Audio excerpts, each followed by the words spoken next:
Makamnya Bu Rina. Dulu tahun berapa ya? 22 tahun yang lalu diambil sama Sumanto, direbus, dijadiin sop, dimakan. Lu bayangin dong seremnya kayak apaan. Sekarang udah sisa-sisanya aja nih. Ya hari ini nih edisi spesial lah, kita nggak sambil ngopi udah tadi soalnya di ngopi di Kino bareng sama Rizky Balki. Rizky Balki ini temen gue udah lama, dari gue kenal tuh nuansanya iblis. Makanya gue ajak ke sini ngelihat tempatnya ini nih, makamnya Bu Rina. Jadi tuh ceritanya kan katanya gitu tuh, dia dimakamin sore, pas siang gitu, pokoknya malam diambil. Terus ada orang penderes tuh yang di atas ini tuh yang lagi manjatin pohon, ngelihat bolong, tadi lagi makan Mas Sumanto. Kan kebayang suasananya. Diambil dulu, masukin ke rumah, dimakan. Dimakan iya, tapi dimasak dulu. Masak dulu. Nggak tahu kalau sekarang masih makan apa enggak. Dulu pakai tangan makan, sekarang mungkin pakai sendok garpu kali. Ki, lu kan ini nih suka banget film horor. Iya. Lu kenapa sih lu suka film horor? Nggak, soalnya lu kan menggambarkan orang Indonesia banget. Jadi Balki ini temen gue yang kalau ketemu ngomongin setan, horor, ide-ide begitulah. Herannya malah bikin iklan ya kagak ada setannya. Habis itu begitu bikin film romcom semua, komedi lagi. Nah, lu kenapa suka horor? Kalau yang pertama, karena memang gue suka teriakan perempuan, bro. Teriakan perempuan itu menurut gue sesuatu yang sangat luar biasa. Jadi gue suka kepregin perempuan dulu, emang dasarnya iseng. Kedua, teriakan perempuan itu menurut gue penuh mistik, penuh magis. Tapi yang pasti bro, dunia gelap itu penuh misteri. Dunia gelap itu sesuatu yang tidak bisa terbaca. Justru karena ketidaktahuan kita, itu malah sangat mengerikan. Kalau kita tahu nih, ya udah selesai semua. Kuntilanak semakin kita bahas sudah gak mengerikan lagi. Dracula semakin kita bahas semakin gak mengerikan lagi. Justru karena ketidaktahuan itu malah justru on the spot-nya. Berarti lu ngerasa kalau genre horor itu sebetulnya ada di terah yang paling tinggi dong benernya? Iya dong. Karena kan semuanya misteri. Oh iya. Misteri soal kematian, dunia lain, apa tadi Dracula tuh siapa. Dan misteri itu memancing kreativitas bro. Lu bisa kasih sampel gak misalnya? Ya sekarang lu dalam dunia kegelapan kira-kira orang bisa mengarang apa aja. Cliff Barker mengarang Freddy Krueger. Orang menerima aja karena dunia gelap sah-sah aja. Apalagi Stephen King mengarang berbagai macam karakter. Orang menerima aja sah-sah aja karena dunia gelap bro. Tapi kalau lu membuat mobil nggak mungkin lah lu harus jelas, harus ada ukuran pastinya, harus matematikanya harus jelas. Lu harus berpendidikan dulu. Kalau kata Sam Raimi kasta penonton film horor itu paling tinggi. Betul. Soalnya mereka tuh kalau bersedia ditakutin dan bayar. Ya. Kalau filmnya kagak serem, kalau nggak takut sampai ini filmnya jelek banget nih. Nggak serem terus marah-marah ya. Lu sendiri gimana? Lu nonton film, gue pernah nonton film horor nih, nonton Dark Nuns nih sama dia. Film Korea, orang lebih pada takut, dia lagi ngorok. Itu kenapa tuh itu? Gara-garanya itu hal yang sudah diulang-ulang, cara-cara menyajikannya gitu-gitu lagi. At the end itu menjadi suatu metode yang diulang-ulang, akhirnya malah gak serem menurut gue. Bagi gue, kekuatan horor itu justru pada kreativitas dalam mendelivernya. Misal. Ya sekarang gini deh, teror. Ya. Kita kan gak tahu gitu ya. Tiba-tiba gue ngelihat lo, pas gue lagi ngomong-ngomong gini, tiba-tiba di belakangnya kenapa ada wajah. Loh, itu kan sesuatu yang menurut gue baru. Dan seorang narator bola gitu ya, yang ahli bola, tiba-tiba gue ngeliat ada emak-emak di belakang gendong lu gitu. Bagi gue itu teror gitu. Nah, kita gak pernah tahu apa yang membuat itu. Nah justru hal-hal kayak gitu menurut gue itu kebaruan. Seorang narator bola, seleb yang paham bola, tiba-tiba ada emak-emak di belakangnya muncul, bagi gue itu teror gitu. Jadi bagi gue ada ruang gelap itu, kita bisa menghasilkan banyak hal untuk membuat menjadi lebih menakutkan gitu. Definisi horor menurut lu apa sih? Bagi gue definisi horor adalah yang membuat gue terkencing-kencing. Nih kalau ini kita lagi di kuburan. Makanya gue bilang horor itu gak harus kalau berhubungan sama setan, crime. Itu juga bagi gue horor. Crime kayak gimana misalnya? Nih gue ambil contoh. Kalau ini nih kita kan lagi ada di Ini makam. Sumanto. Ah. Ini kan salah satu definisi crime juga, kanibalisme. Gitu, seorang anak yang lahir di desa, konon katanya pernah di pesantren lah atau apa, ujuk-ujuk malam-malam ingin ngerasain manusia gitu. Hanya karena keinginan ngerasain manusia dan atau mungkin ada suatu wahyu atau wangsit. Dan Sumanto kan ada unsur pesugihan. Nah, lu ngeliatnya gimana tuh? Kan dia pengen kaya tuh. Nah, pesugihan menurut gue itu salah satu efek kultural kalau menurut gue. Tapi menurut gue pesugihan itu kalau di dalam bayangan gue nggak terlalu teror bagi gue. Karena itu sesuatu yang sudah terbaca. Lu ke pohon ini, lu minta kekayaan. Nah, terornya terjadi di mana? Di saat orang mau minta korbannya. Itu siapa yang jadi korban? Itu kita nggak tahu. Itu yang terus jadi misterinya. Itu yang justru malah menurut gue terornya. Tapi kalau pesugihan itu sendiri, itu mah nggak ada terornya menurut gue. Karena udah terbaca. Oh, kalau mau minta kaya, lu harus melakukan tirakat ini, lu harus ke pohon ini. Tapi justru terornya siapa yang jadi korban? Bisa jadi mak lu, nak lu gitu. Ya itu efek dari pesugihan itu kan yang selalu jadi jualan ketakutan itu. Iya, betul. Apa yang akan datang? Makanya film Final Destination mendapatkan rate tertinggi. Lu penggemar itu? Oh, itu kan salah satu yang menurut gua itu juga bagi gua horor ya, karena kita nggak tahu terornya akan muncul di mana. Jadi horor itu bukan hanya soal menyeramkan, tapi bagaimana teror itu terunfold atau terungkap atau mengungkap. Itu yang justru jadi menarik ya kan? Ya kita kan sering lah nonton, ya nggak? Nonton selalu kita kalau udah terbaca, tapi kalau nggak terbaca kita ngomongin sampai kapanmu kita ngomongin. Kayak makanya itu lu sempat bilang weapons itu apa namanya? Betul. Sebuah bentuk baru. Betul. Soalnya kalau gue ngelihatnya sebenarnya secara cerita dia ngulangin kayak Wrath of Man. Wrath of Man. Guy Ritchie, tapi itu kan action. Betul. Karena kan kita kan penasaran endingnya apa. Itu yang menakutkan kan, karena kita nggak tahu apa yang terjadi kan. Dan yang lu harus tahu kenapa weapons itu juga menjadi menarik. Karakternya si witch-nya yang jadi penjahatnya itu sesuatu yang nggak terbaca. Ini mau ngapain? Berikutnya mau ngapain? Coba kalau lu buat karakternya itu, oke, cara dia membuat dia orang kerasukan itu adalah stepnya pertama dia harus begini. Udah paham itu jadi nggak menakutkan. Justru karena dia ya nggak terbaca polanya dan ngomongnya kira-kira udah kayak orang yang ingin menyambut anak gitu. Tapi keinginan dia sebenarnya ingin merasuki, ingin menguasai. Itu justru yang malah menakutkan. Jadi orang semakin lu bisa terima, semakin lu bisa sayang, lu punya perasaan itu padahal dia iblis, itu justru menakutkan menurut gue. Kalau di film Indonesia yang lu lihat menakutkan apa? Ya all time. Film Indonesia yang paling gue mungkin Kan dulu ada Bayi Ajaib, ada Pengabdi Setan yang dulu yang baru. Bayi Ajaib sama ini. Kayak istirahat duduk dulu sini. Kata yang pegang kamera duduk sini keren belakangnya katanya. Oh iya benar. Aduh. Jadi yang pasti gini, perut gua nih keluar monster ntar. Jadi yang paling bagus tuh ya kalau menurut gue Bayi Ajaib itu zaman gua kecil. Gue selalu terteror ini bro, acara-acara rakyat yang kalau kita masuk ada wajah perempuan, kepalanya ular, badannya ular. Itu kan sering ada tuh di kampung-kampung.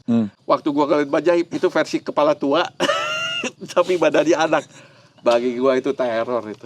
Sama ini Pak, kalau gua tangan. Dan sayangnya kenapa nggak terus diekspos itu ya? Kita punya potensi-potensi kayak gitu tuh harusnya diangkat. Iya nggak pernah diulang kan. Sekarang kan bentuknya kan beda. Iya. Itu Bayi Ajaib kalau yang gue ingat ada yang tangan keluar dari itu Bayi Ajaib kan ya? Tangan yang keluar dari toilet itu. Iya kalau nggak salah tuh nggak berani boker tuh 4 hari.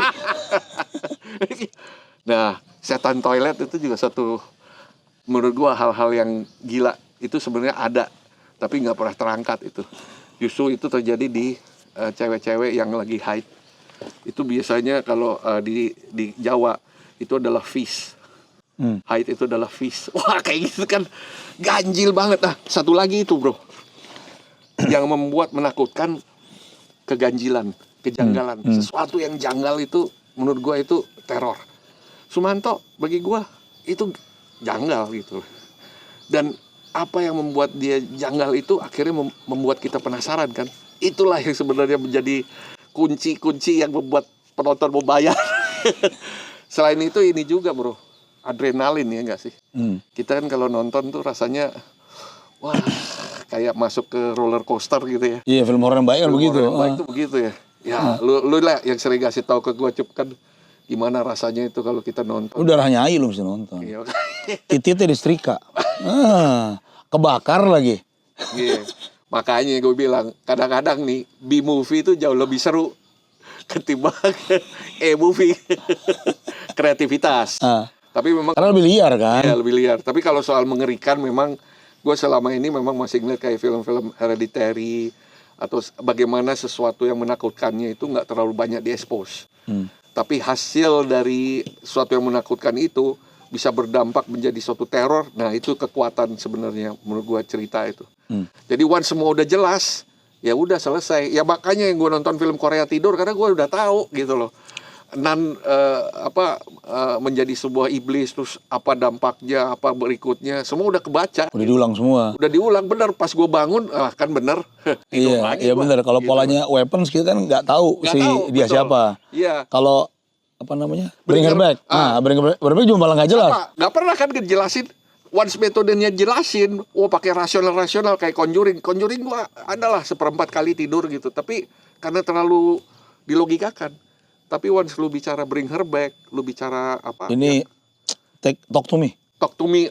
Talk to me kan nggak ada. Itu tangannya dari mana kan nggak ada yang tahu. Nggak tahu. Nggak perlu gitu loh. Nggak perlu dikasih tahu. Once dikasih tahu semua. Hereditary yang nakutin aja kalau nggak salah setan tuh keluar cuma di ending doang kan. Iya. Justru itulah yang membuat karena ada gelapnya, karena di pertahan gelapnya, itulah yang menjadi seru. Berarti lu melihat film horor itu nggak? Kan orang suka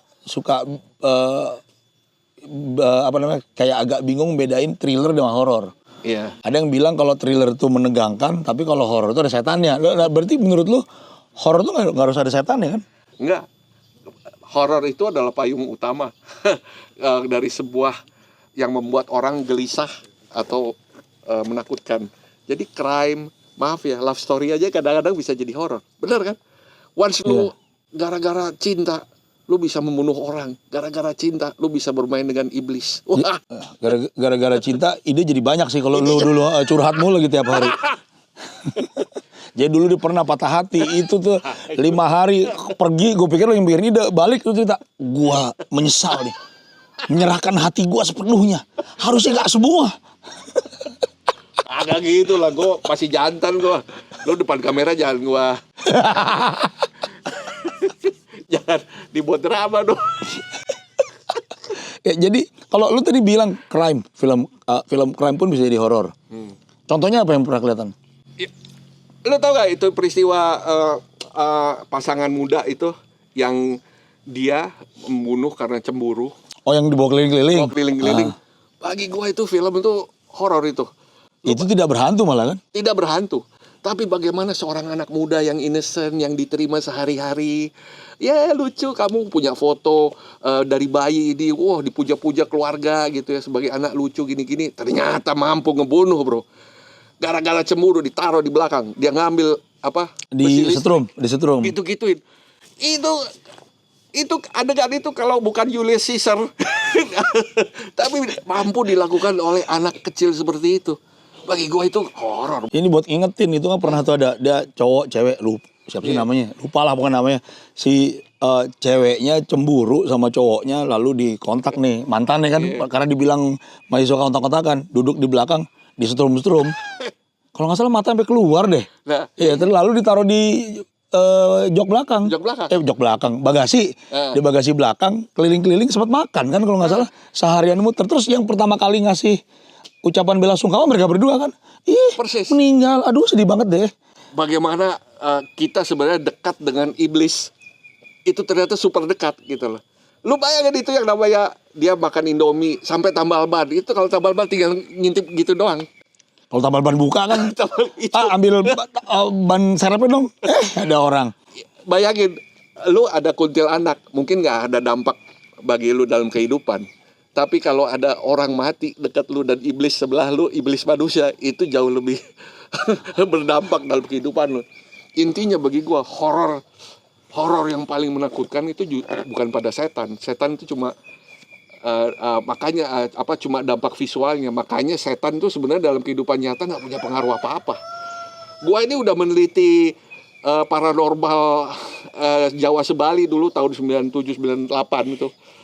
Sebenarnya lembek. Makanya dijadikan kemampuan mereka untuk menyakiti manusia. Jadi sebenarnya kalau dalam dunia nyata horor sebenarnya bukan pada setan. Itu pada orang-orang yang kita udah terima sebagai bagian dari keluarga. Udah tidur sama kita, udah kita sayangi, udah ini, tapi mampu nyembelih orang. Nah itu, kuburan mah cemen. Karena tidak berbentuk kan. Karena tidak berbentuk, dia gak punya dampak apa-apa sama kita. Lu pernah cerita waktu itu ikut si konferensi yang tadi itu lu bilang 1999 itu. Lu gak percaya, lu pernah kena paranormal tuh. Kata pernah lu nantang-nantang di santet beneran. Ya itu bagian gelap kehidupan gua lah, intinya. Diapain lo tuh? Wah, gak bisa cerita detail, tapi intinya sebulan kalau setiap tidur gue pasti didatangi dalam mimpi. Oh, mimpi? Iya, kayak mirip Freddy Krueger. Dan mimpinya lu tahu itu dikirim, merasa itu dikirim karena bentuknya sama terus? Ya disiksanya sama aja terus. Pokoknya udah ketahuan itu sosok mau datang itu kalau kita udah merem gini nanti kedengeran suara gitu ya udah. Jadi itu bukan suara ngorok lo kan? Siapa? Suara ngorok, suara setan. Ya mungkin ngorok gue gara-gara setan itu mungkin bisa jadi. Gue nggak tahu deh. Tapi yang pasti sih ya itu gue akui memang kalau kita menyerahkan diri kita untuk hal-hal yang kayak gitu kita bisa dimanipulasi. Dan waktu itu kemampuan gue dimanipulasi oleh kekuatan gelap itu menguat ya karena gue menyerahkan diri. Lu tahu aja bunyinya gara-gara gimana doang? Diapain? Cuma zikir doang. Ayo gue tantang atas nama Allah. Maghrib itu gue gituin. Besoknya kagak datang. Yang ada lu tahu gak apa? Yang ada itu setannya malah gue tantang. Ketakutan di mimpi. Menurut gue cemen sebenarnya dunia. Lu bisa gambarin gak sekarang? Janganlah. Nggak, bukan di gambar tangan. Janganlah. Oh, biar pada lihat visualnya kira-kira kayak apaan. Gue udah berjanji gak boleh inilah menghidupkan sesuatu yang pahit. Kan sesuai prinsip hidup lo. Yang pahit jangan banyak diceritakan. Iya, yang baik-baik aja. Yang baik-baik aja. Jadi itu anggap aja gue ini. Tapi gue jujur kalau yang namanya dalam kenyataan horor yang paling cemen justru dunia setan. Iya. Yeah. Gue pernah tuh itu ditanya ada cerita. Enggak, gue pitch film thriller. Habis itu produsernya bilang nggak ada yang horor aja pak. Aduh, horor apa ya? Enggak ada, emang bedanya apa sih? Kan yang penting menegangkan, gue bilang gitu. Terus jawabannya, ya ada setannya. Pak, kalau menurut saya tuh ya, kalau ada kuntilanak itu berdiri di ujung situ, kita baca doa.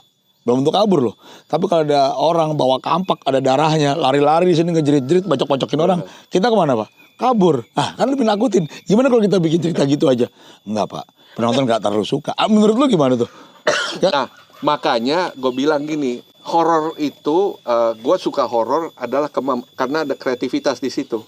Sebenarnya kita membuat horor yang sebenarnya dalam kenyataan setan tuh nggak punya kekuatan, tapi kita buat seakan itu kuat, mampu menguasai manusia. Justru itu akhirnya gue ngelihat horor itu sebagai suatu lahan kreativitas. Karena sebenarnya yang membuat kesan horor itu berdampak setan mempunyai kekuatan terhadap manusia itu adalah manusia sendiri. Gitu loh. Karena kita tidak memahami dunianya. Dia tidak bisa membunuh kita. Yang bisa membunuh kita adalah manusia, bro. Gitu loh. Kalau di film horor barat, ya setannya jarang bunuh manusia. Jarang. Berdampak masuk ke manusia baru dia ini. Ya, Freddy Krueger membunuh pun di mimpinya. Di mimpi kan. Tapi gini, bro. Kalau kita bicara fiksi, akhirnya kayak Cliff Barker, kayak siapapun yang itu ya Stephen King atau itu memang Wes Craven gitu-gitu. Memang at the end ada desain di mana setannya mampu membunuh manusia. Gua kan salah satu penggemar Fangoria. Kita kan suka ngedesain setan gitu ya. Nah, desainer setan itu memang dibuat seakan bahwa setan itu bisa membunuh manusia. Tapi sebenarnya mah enggak gitu. Tapi gue suka horor karena ada lahan kreativitas di situ di mana kita bisa mengarah ke segala sesuatu untuk membuat setan itu bisa membunuh manusia. Tapi gue yang paling seneng adalah sebenarnya konsep bahwa setan itu justru jadi medium untuk mengungkap kejahatan manusia. Wah, itu lebih keren itu. Sixth Sense. Salah satu contohnya Sixth Sense. Sixth Sense salah itu, satu. menurut gua Shyamalan pakai konsep itu, langsung namanya melangit kan. Iya. Padahal sebenarnya horor-horornya biasa-biasa aja gitu. Iya, tidak semenakutkan itu. Lu sendiri nih, lu bikin iklan udah banyak banget. Orang dia udah syuting, gue masih, bikin film gimana caranya? Udah syuting deh. Datang ke set abis itu, Cuk, mestinya lu begini. Gue cuma iya, besoknya dipakai. Orang nggak ada gue pakai idenya. Terus bikin film berapa 5 ya film lu ya? Dan semuanya romcom. Lu pengen banget bikin horor nggak sih? Pengen banget. Tapi dikasihnya itu sedih. Akhirnya makanya kayak, Kalau lu akhirnya bikin film horor kayak apa yang akan lu bikin? ya itu tadi, gue suka memang ada horor yang ada hubungan dengan crime. Itu yang paling gue suka. Tapi memang gue justru ngerasa gini, kalau yang berhubungan sama setan, sekarang tuh menurut gue kita itu terlalu membahas sesuatu yang akhirnya orang jadi semakin detail, semakin tahu. Ngebahas kuntilanak, ngebahas pocong. Kita udah tahu lah kuntilanak pocong. Sekali-kali dibuat baik gitu ya. Terakhir kan pernah dulu pocong versus kuntilanak, kayak Jason versus Freddy. Iya. Udah tahun berapa tuh dulu pernah ada gitu. Makanya lu lihat aja Jason sama Freddy kan sebenarnya nggak sesukses Once Freddy 1 dan 2 muncul. Trilogi Iya, pertama atau itu si menurut Jason gua, muncul kan, beda iya. Itu yang pertama itu jauh lebih menakutkan. Texas Chainsaw Massacre itu kan. Itu horor. Itu bagi gua horor. Tapi yang pertama yang berhasil. Setelah itu kan enggak. Iya, bahkan ada yang 3D apa segala macam Karena biasa aja. setelah itu orang-orang langsung mikir, oh ini tugasnya memang ngebelah-belah orang. Selesai udah. Kalau dulu kita masih, ini orang ngapain sih mau ngebelah-ngebelah? Ada apa sih? Sakit jiwa apa sih? Kena virus apa sih? Gitu kan. Tapi once semua itu dimasukin ke sequel, udah selesai. Kita udah kehilangan chemistry utamanya. Which is apa? Gelap. Darkness, man. Terakhir nih, 5 film horor favorit lo Wah, all time. sebentar. Yang paling gua Nggak usah berurut, pakai 5 aja yang apa ya? Gua lo tahu film The Night Flyer gak tahu ya, Stephen King. nggak tahu, tapi oke, Night Flyer 1. Terus Ntar kita cari di tuh poster di Letterboxd biar tahu ya, gue aja nggak tahu nih. In the Mouth of Madness Itu kedua, itu tahu. ya kan, itu si yang main di Jurassic Park, Sam Neill. Ya. Ketiga, oke, kalau orang nonton sekarang itu pasti udah nggak mungkin menakutkan, tapi itulah yang membuat gua film pertama yang buat gua terkencing-kencing, Salem Slot. Oh iya, gue nonton baru kemarin. Gue tuh kecil penakut. Tapi Salem Slot yang 79 ya. Iya 79. Gue tuh penakut soalnya. Jadi pada dasarnya nggak nonton horor. Dulu inget banget gue nonton The Omen. Iya. The Omen itu pokoknya gue inget cuma scene awal sama scene akhir. Terus di tengah tuh gue nengok belakang. Terus ada dikejar dosa. Ini pengen banget gue nonton nih. Gara-gara lu sama lihat belakang. Jadi emang penakut. Jadi nggak nonton horor. Dia nonton Salem Slot. Gue nonton Salem Slot. Kok gini ya? Tapi mungkin dulu memang serem banget tuh.